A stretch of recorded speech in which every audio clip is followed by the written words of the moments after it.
JK തോട്ട്സിന്റെ പുതിയൊരു വീഡിയോയിലേക്ക് സ്വാഗതം. ഇന്ന് നിങ്ങൾ തംബ്നെയിലിൽ കണ്ടതുപോലെ വീട്ടമ്മമാർ ശ്രദ്ധിക്കേണ്ട അവർക്ക് പറ്റുന്ന 5 അമളികളെ പറ്റിയിട്ടാണ് ഡിസ്കസ് ചെയ്യുന്നത്. വളരെ ഇമ്പോർട്ടന്റ് ആണ്. നിങ്ങൾ പഠിച്ചു തുടങ്ങിയിട്ടില്ല അല്ലെങ്കിൽ പഠിച്ചുകൊണ്ടിരിക്കുന്ന ഒരു വഴിക്കാണെങ്കിൽ ഈ 5 അമളികൾ കൂടി ഒന്ന് ശ്രദ്ധിച്ചിട്ട് വേണം നിങ്ങൾ എന്ത് ചെയ്യാനുള്ളത്. പഠനം നിങ്ങളിപ്പോൾ എവിടെ വെച്ചിരിക്കുന്നോ അവിടെ നിന്ന് തുടങ്ങേണ്ടത്. അപ്പോൾ പലർക്കും പറ്റുന്ന അമളികളാണ്, അതുകൊണ്ടാണ് ഇത് പോയിന്റ് ഔട്ട് ചെയ്ത് പറയുന്നത്. പ്രത്യേകിച്ച് വീട്ടമ്മമാർക്കാണ് ഇത് സംഭവിക്കാറുള്ളത്, അതുകൊണ്ടും കൂടിയാണ് പറയുന്നത്. ഓക്കെ, അപ്പോൾ ഇത് കംപ്ലീറ്റ് ഒരു മോട്ടിവേഷൻ വീഡിയോയാണ്. നമ്മൾ വീട്ടമ്മമാരെ സംബന്ധിച്ചിടത്തോളം പല രീതിയിൽ ചിന്തിച്ചിട്ടാണ് ഒരു ജോലി വേണമെന്ന് ആദ്യമായിട്ട് ചിന്ത വരുന്നത്. അതായത് ഒരു ഗവൺമെന്റ് ജോലി വേണം എന്ന് ചിന്തിക്കുന്നത് വീട്ടമ്മമാര് പൊതുവെ 3 രീതിയിലാണ്. ഒന്ന്, വീട്ടിലെ പ്രാരാബ്ദങ്ങളൊക്കെ മാറണം.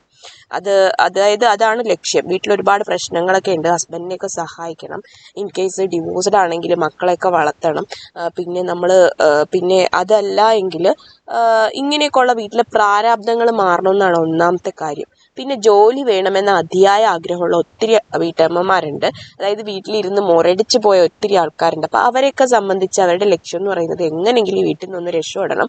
അപ്പോൾ വീട്ടിലെ ഈ ഒരു ഏകാന്തത അവസാനിപ്പിച്ചിട്ട് ഒരു ജോലിക്കൊക്കെ പോകണമെന്നുള്ള അതിയായ ആഗ്രഹം കൊണ്ട് പഠിക്കുന്നവരുണ്ട്. പിന്നെ ഒരു വാശിക്ക് പുറത്ത്, അത് ഹസ്ബൻഡിൻ്റെ കൂടെ ആവാം, ഹസ്ബൻഡിൻ്റെ കൂടെ വീട്ടുകാരോടാവാം, സ്വന്തം വീട്ടുകാരോടാവാം, അല്ലെങ്കിൽ നമ്മുടെ കൂടെ പഠിച്ചിരുന്ന ഫ്രണ്ട്സിനൊക്കെ ജോലി കിട്ടി അതുകൊണ്ടുള്ള വാശിയാവാം. ഇങ്ങനെ ഏതോ ലക്ഷ്യമാണോ നിങ്ങൾക്കുള്ളത്, ആ ലക്ഷ്യം ഏതോ ആയിക്കൊള്ളട്ടെ, നിങ്ങൾ ആ ലക്ഷ്യബോധം ഉറപ്പിക്കുക. കാരണം പെട്ടെന്നൊരു വാശിക്ക് പുറത്തോ അല്ലെങ്കിൽ പെട്ടെന്നൊരു സങ്കടത്തിന്റെ പുറത്തോ നിങ്ങൾ പഠിച്ചു തുടങ്ങുകയാണെങ്കിൽ ഒരിക്കലും നിങ്ങൾക്കത് കംപ്ലീറ്റ് ചെയ്യാനോ ഒരിക്കലും നിങ്ങൾക്ക് ജോലി കിട്ടാനോ പോകുന്നില്ല. ഇപ്പം പെട്ടെന്ന് ഹസ്ബൻഡ് ചൂടായി, നീ എന്തുണ്ടാക്കി എന്നൊക്കെ പറഞ്ഞിട്ട് നിങ്ങളടുത്ത് ചോദിക്കുകയാണെങ്കിൽ അപ്പം നിങ്ങൾക്ക് പെട്ടെന്ന് എന്ത് ചെയ്യാൻ പറ്റും? പെട്ടെന്നൊരു തീരുമാനിക്കും, ഞാൻ അത്രയ്ക്കായിപ്പോയി, അങ്ങനെയാണെങ്കിൽ നാളെ തൊട്ട് ഞാനൊരു കോച്ചിങ് സെന്ററിൽ പോയി പഠിച്ചു തുടങ്ങാൻ പോവാണ്, ഞാൻ എന്തായാലും ഒരു ജോലി നേടും. പെട്ടെന്ന് നിങ്ങൾ ആവേശത്തിലെടുക്കുന്ന തീരുമാനങ്ങൾ ഒരിക്കലും മുന്നോട്ട് നിങ്ങളെ നയിക്കത്തില്ല. അതുകൊണ്ട് തന്നെ നിങ്ങൾ നിർത്തി ചിന്തിക്കുക, എനിക്ക് ഇത് സ്ഥിരമായി കണ്ടിന്യൂ ചെയ്യാൻ പറ്റുമോ, അതുപോലെ തന്നെ എനിക്ക് ഇത്രത്തോളം ലക്ഷ്യമുണ്ട്, അതുപോലെ എനിക്കിത് ആഗ്രഹമുണ്ടോ, എത്രത്തോളം ആഗ്രഹമുണ്ട്, ഞാനിത് പകുതി വഴിക്ക് നിർത്തുമോ, ഇതെല്ലാം ചിന്തിച്ചുറപ്പിക്കുക. ഇതല്ല എങ്കിൽ നിങ്ങൾക്ക് വേറൊരു കാര്യത്തിലേക്ക് അതിനെ ഡൈവേർട്ട് ചെയ്ത് വിടാനും സാധിക്കുന്നതാണ്. അപ്പോൾ തീർച്ചയായിട്ടും ഒരു ലക്ഷ്യബോധം വേണം. എന്ന് വെച്ചാൽ നമുക്കൊരു ഗവൺമെന്റ് ജോലി നേടണമെങ്കിൽ നിങ്ങൾക്കറിയാം, PSC സംബന്ധിച്ചിടത്തോളം മിനിമം 2 വർഷമെങ്കിലും വേണം. കാരണം അത് പറയാനുള്ള കാരണം, ഒരു ജോലിന്റെ നോട്ടിഫിക്കേഷൻ വന്ന് അത് പഠിച്ച് അതിന്റെ ലിസ്റ്റ് വന്ന് നമുക്കത് ഒരു റാങ്ക് ലിസ്റ്റിൽ നമ്മൾ വെയിറ്റ് ചെയ്ത് ഒരു ജോലി കിട്ടി വരുമ്പോഴേക്കും ഏകദേശം 2 വർഷത്തിലധികം പ്രോസസ്സ് നടന്നിട്ടാണ്. അപ്പം അത്രയും ടെൻഷനൊക്കെ നമുക്ക് അനുഭവിക്കേണ്ടി വരും. അപ്പം അതെല്ലാം ഓക്കെ ആണെങ്കിൽ മാത്രം നിങ്ങൾ എന്ത് ചെയ്യുക, മുന്നോട്ട് കാൽ വയ്ക്കുക. ഓക്കെ, ഈ 2 വർഷത്തിനിടയ്ക്ക് വരുന്ന എല്ലാ പരീക്ഷകളെയും ഒന്നുപോലെ കാണുക. ഉറപ്പായിട്ടും നിങ്ങൾക്ക് നല്ലൊരു ലക്ഷ്യബോധം ഉണ്ടെങ്കിൽ ജോലി ലഭിക്കുന്നതാണ്. അടുത്തത് പ്രാധാന്യമാണ്. പല വീട്ടമ്മമാരും പഠനത്തിലേക്ക് വഴിതിരിക്കുമ്പോൾ അല്ലെങ്കിൽ ഏതൊരു കാര്യത്തിലേക്കും വഴിതിരിക്കുമ്പോൾ പെട്ടെന്നുള്ള ഒരു ചിന്തയാണ്, ഞാൻ എൻ്റെ കുട്ടികൾക്ക് പ്രാധാന്യം നൽകണോ അതോ വീട്ടുജോലിക്ക് പ്രാധാന്യം നൽകണോ. ഇനി കുട്ടികളും വീട്ടുജോലിയും മാത്രമല്ല, മറ്റു പല പ്രശ്നങ്ങളും വീട്ടമ്മമാരെ അലട്ടാറുണ്ട്. അപ്പോൾ ഈ പ്രശ്നങ്ങളിൽ ഏതിന് പ്രാധാന്യം കൊടുക്കണം എന്നുള്ളത്, അതോ ഞാൻ എൻ്റെ ആഗ്രഹങ്ങൾക്ക് പ്രാധാന്യം കൊടുക്കണോ എന്നുള്ളത്. അപ്പോൾ ഈ പ്രാധാന്യം എല്ലാത്തിനും ഒരുപോലെയാണ് as A house wife. So നിങ്ങൾ തന്നെ സ്വയം തീരുമാനിക്കുക, എത്രത്തോളം പ്രാധാന്യം, എത്രത്തോളം സമയം ആർക്കാർക്കൊക്കെ കൊടുക്കണം. ഈ മറ്റുള്ളവർക്ക് കൊടുക്കുക മീൻസ് അത്രയും പ്രാധാന്യം തന്നെയാണ് നമ്മുടെ ആഗ്രഹങ്ങൾക്കുള്ളത്. അതുകൊണ്ട് തന്നെ നിങ്ങൾ എന്തോ ആയിക്കോട്ടെ, ഗവൺമെന്റ് ജോലി പോട്ടെ, വേറെ എന്ത് കാര്യമായാലും നിങ്ങളുടെ ആഗ്രഹങ്ങൾക്ക് കൂടി കുറച്ച് സ്പേസ് കൊടുക്കാനായിട്ട് ശ്രദ്ധിക്കുക. അതനുസരിച്ച് വേണം നിങ്ങൾ നിങ്ങളുടെ പഠനം ആരംഭിക്കാനായിട്ട്. അടുത്തത് സമയമാണ്.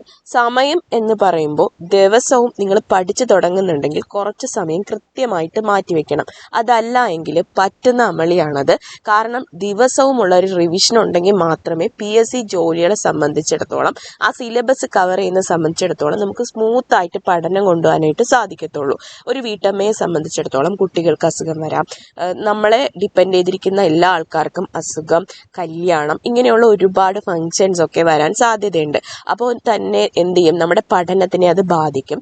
അതുപോലെ തന്നെ നമ്മളിതിലൊന്നും അറ്റൻഡ് ചെയ്യാതിരുന്നാൽ അതിൻ്റെ പേരിൽ മറ്റുള്ളവരിൽ നിന്ന് പഴി കേൾക്കേണ്ടി വരും. അതുകൊണ്ട് തന്നെ നമുക്ക് കൃത്യമായിട്ടുള്ളൊരു സമയം മാറ്റിവെക്കാൻ സാധിക്കത്തില്ല. പക്ഷെ നമ്മുടെ ആഗ്രഹങ്ങൾ കാര്യങ്ങൾക്ക് എത്രത്തോളം പ്രാധാന്യം നിങ്ങൾ നൽകി, എത്രത്തോളം ലക്ഷ്യബോധം നിങ്ങൾ നൽകി, അങ്ങനെയാണെങ്കിൽ കൃത്യമായിട്ടും ദിവസവും ഉറപ്പായും നിങ്ങൾ കുറച്ച് സമയം മാറ്റിവെക്കണം. ഇതല്ല എങ്കിൽ നിങ്ങൾക്ക് തീർച്ചയായിട്ടും അമളി പറ്റുക തന്നെ ചെയ്യും. അടുത്തത് പഠിക്കാനുള്ള വഴികളാണ്. പഠിക്കാനുള്ള വഴികൾ നമ്മൾ പഠനം ആരംഭിക്കുന്നത് തന്നെ ഉറപ്പിച്ചു വെക്കണം.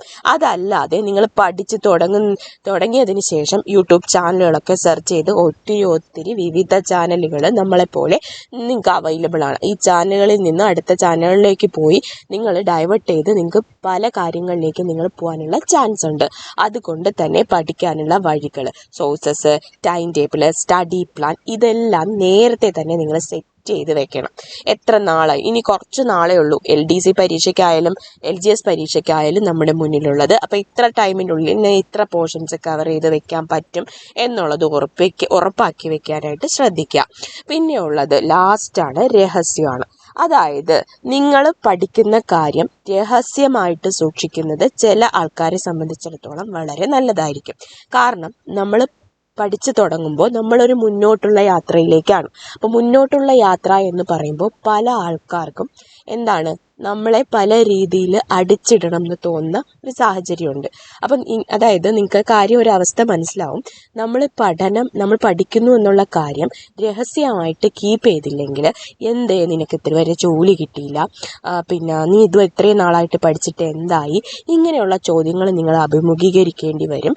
പക്ഷെ ഒരു രഹസ്യ സ്വഭാവം നിങ്ങളുടെ പഠനത്തിന് നിങ്ങൾ സൂക്ഷിക്കുകയാണെങ്കിൽ പെട്ടെന്ന് തന്നെ നിങ്ങൾക്ക് എന്ത് ചെയ്യാൻ പറ്റും, മറ്റുള്ളവരെ നിങ്ങൾ അറിയിക്കേണ്ട, ഞാൻ പഠിക്കുന്നുണ്ട്. പക്ഷേ എന്ത് ചെയ്യുക, അത് ഓരോ ആൾക്കാരുടെയും ചുറ്റുപാടനുസരിച്ചാണ്. അതായത് ചില ആൾക്കാർക്ക് ഇത് രഹസ്യമായിട്ട് വെക്കണേക്കാട്ടിലും പരസ്യമാക്കുകയാണെങ്കിൽ വീട്ടുകാരുടെ സപ്പോർട്ട് ഫുൾ കിട്ടും, നാട്ടുകാരുടെ സപ്പോർട്ട് ഫുൾ കിട്ടും. പക്ഷെ ചില ആൾക്കാർ ഇത് രഹസ്യമായിട്ട് സൂക്ഷിച്ചില്ല എങ്കിൽ അവർക്ക് പണി കിട്ടും. കാരണം ഡീമോട്ടിവേറ്റ് ചെയ്ത് നമ്മളെ പഠിക്കാതാക്കി കളയും. അതുകൊണ്ട് അത് നിങ്ങളുടെ ചുറ്റുപാടുകൾക്കനുസരിച്ചിട്ട് രഹസ്യം സൂക്ഷിക്കാനുള്ളതാണെങ്കിൽ രഹസ്യം സൂക്ഷിക്കുക, അതല്ല എങ്കിൽ പരസ്യമാക്കാനുള്ളതെങ്കിൽ പരസ്യമാക്കുക.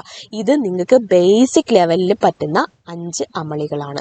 അപ്പോൾ തീർച്ചയായിട്ടും നിങ്ങൾക്ക് വേണ്ടത് എന്താണ്, ഒന്നാമതായിട്ട് ലക്ഷ്യബോധം, അതുണ്ടെങ്കിൽ മാത്രം പഠനത്തിനായിട്ട് ഒരുങ്ങിയിറങ്ങുക. പിന്നെന്താണ് നമുക്ക് വേണ്ടത്, രണ്ടാമത് വേണ്ടത് ഏത് കാര്യത്തിനാണ് നമ്മൾ ലൈഫിൽ പ്രാധാന്യം കൊടുക്കേണ്ടതെന്ന് ചിന്തിച്ച് ഉറപ്പിക്കുക. എത്രത്തോളം പ്രാധാന്യം, എത്രത്തോളം സമയം ഓരോരോ കാര്യങ്ങൾക്ക് കൊടുക്കണമെന്ന് ചിന്തിക്കുക. പിന്നെ മാക്സിമം നമ്മൾ ഈ പഠന സമയങ്ങളിൽ മറ്റുള്ളവരോട് വാഗ്വാദങ്ങളിൽ ഏർപ്പെടാതിരിക്കുന്നതായിരിക്കും ഏറ്റവും ബെറ്റർ എന്ന് പറയുന്നത്. ഇങ്ങനെയാണെങ്കിൽ വാഗ്വാദം ഉണ്ടാകുന്ന സമയത്ത് നെഗറ്റീവ് സ്പ്രെഡ് ചെയ്യും. ഈ നെഗറ്റീവ് നമ്മുടെ പഠനത്തിനെ ബാധിക്കും. നമ്മളെ മാനസികമായിട്ട് പിരിമുറുക്കം ഉണ്ടാവും. ഇതും നമ്മുടെ പഠനത്തെ ബാധിക്കും. അതുകൊണ്ട് തന്നെ ഈ പഠന സമയങ്ങളിൽ അല്ലെങ്കിൽ നമുക്ക് ജോലിക്കായിട്ട് നമ്മൾ ഇറക്കി തിരിച്ച ഈ സമയങ്ങളിൽ ഒരിക്കലും നിങ്ങൾ ഒരാളോടും വഴക്കുണ്ടാക്കാനായിട്ട് പോകരുത്. അവരെന്തോ നമ്മളെ ഇറിറ്റേറ്റ് ചെയ്ത് വന്നോട്ടെ, വഴക്കുണ്ടാക്കാനായിട്ട് പോകരുത്. മാനസികമായിട്ട് നമ്മൾ വളരെയധികം തകർന്നു പോകും. തീർച്ചയായിട്ടും ഇതൊക്കെ നിങ്ങൾ ശ്രദ്ധിക്കാനുള്ള കാര്യങ്ങളാണ്. ഒരിക്കലും നിങ്ങൾക്ക് ഈ അമളികളൊന്നും പറ്റരുത്. ഇത് നിങ്ങളെ പഠനത്തിൽ നിന്നും ഒരുപാട് ഡൈവേർട്ട് ചെയ്ത് ബാക്കിലോട്ട് കൊണ്ടുവരാനായിട്ടുള്ള സാധ്യതകളുണ്ട്. ഓക്കെ, അപ്പോൾ എല്ലാവർക്കും താങ്ക് യു. പിന്നെയുള്ള ഒരു കാര്യം, നിങ്ങൾക്ക് LDCക്കാണ് അല്ലെങ്കിൽ LGSനാണ് നിങ്ങൾ തയ്യാറെടുക്കുന്നുണ്ടെങ്കിൽ PSC ബേസിക്സിൻ്റെ ആപ്പ് താഴെ ഞാൻ ലിങ്ക് കൊടുത്തിട്ടുണ്ട്. അതിൽ സ്റ്റഡി പ്ലാൻ അനുസരിച്ചിട്ട് SCRT പോർഷൻസ് കംപ്ലീറ്റ് ചെയ്ത് തരുന്നുണ്ട്. അപ്പോൾ വീട്ടമ്മമാരെ സംബന്ധിച്ചിടത്തോളം വീട്ടിലിരുന്ന് പഠിക്കുന്ന രീതിയിൽ ഓരോ ഡേയിലും പഠിക്കാനുള്ള പോർഷൻസ് സെറ്റ് ചെയ്ത് വെച്ചിട്ടുണ്ട്. തീർച്ചയായിട്ടും നിങ്ങൾക്ക് യൂസ്ഫുൾ ആവും. LDCക്ക് മാത്രമല്ല LGSന് വേണ്ടിയിട്ടും കോഴ്സ് അവൈലബിൾ ആണ്. അപ്പോൾ അതിൻ്റെ ലിങ്ക് താഴെ ഡിസ്ക്രിപ്ഷനിൽ അവൈലബിൾ ആണ്. ഓക്കെ, അപ്പോൾ എല്ലാവർക്കും all the best and thank you.